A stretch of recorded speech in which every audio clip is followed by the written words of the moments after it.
is your favorite surfing destination?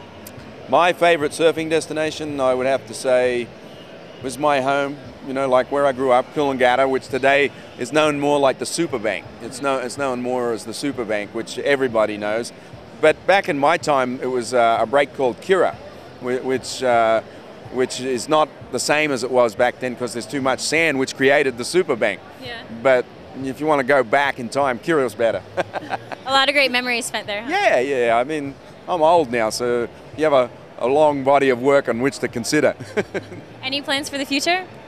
Yeah, to move back to Australia. I've been living in Huntington Beach for 30 plus years, and people go, how the hell can you live in Huntington Beach when you came from Coolangatta? And I go, it's all relative. I still have an Australian passport and I know it's there. And knowing it's there, it's about time to go home to the warm water. My old bones don't like the wetsuits, so I'm on a mission to go back to Coolangatta for good. If you grow up in the tropics, which I did, you always remember that, and so I want to return to the roots of warm water and trunks and girls in bikinis, Sounds good to me.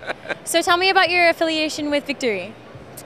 Well, it's funny, I go way back with this brand, Victory, in that I was their ad sales rep when the brand was really came to be in America in the late 70s and 80s. I was working for Surfing Magazine, and I was the ad director, and so I was selling Mark and his partners advertising for Victory back in the days when it was focused on the wetsuit, part of the company.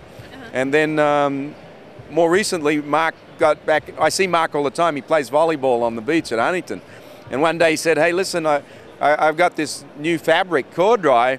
Why don't you come around and talk to me about it? I can't make up my mind what I want to do with it."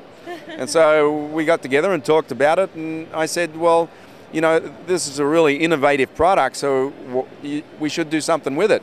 And that's how we developed the whole Victory cord dry and the Tropiskin and the base layer, and now we're doing the Voodies. So, it's really gone somewhere. It's going somewhere. It's going somewhere, It just like building any brand or, bringing back a great trademark, it just takes time. It doesn't resonate overnight. It takes time. Yes, everything does. So tell me about Busting Down the Door.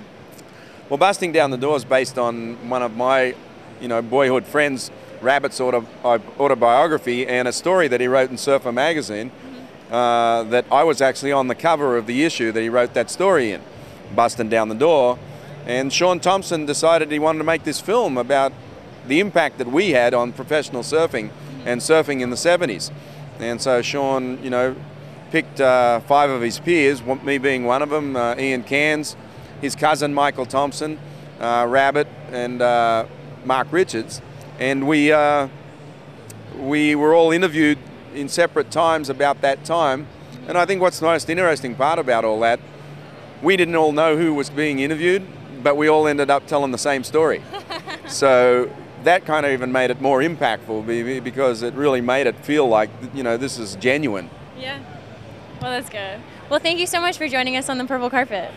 On the victorious purple carpet. The victorious purple carpet.